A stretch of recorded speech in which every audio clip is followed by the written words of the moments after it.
तो एक तरफ आस्था से जुड़ी भावनाएं भड़क रही हैं, तो दूसरी तरफ वैश्विक ताकतों की रणनीति सख्त होती नजर आती है। सवाल है कि क्या खाड़ी देशों में सत्ता का संतुलन बदलने वाला है? दुनिया की निगाहें अब अगले कदम पर हैं, क्योंकि यहां लिया गया हर एक फैसला सिर्फ एक हिस्से को नहीं, पूरी दुनिया का भूगोल बदल देगा।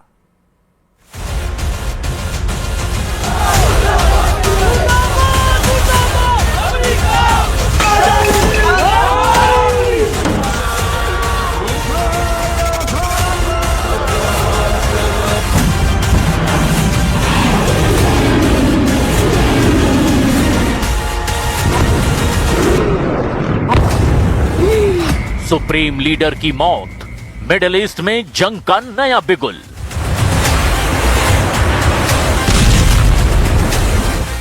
सदमे में शिया मुस्लिम वर्ल्ड, अमेरिका और इजराइल के खिलाफ जिहाद।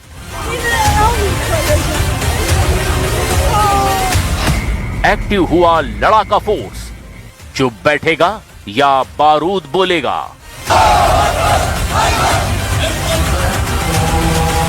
मध्य पूर्व की सियासत में एक ऐसा धमाका हुआ है जिसकी गूंज सरहदों से बहुत आगे तक सुनाई दे रही है। अली खामनेई की मौत के बाद शिया दुनिया में मातम है और उबाल भी।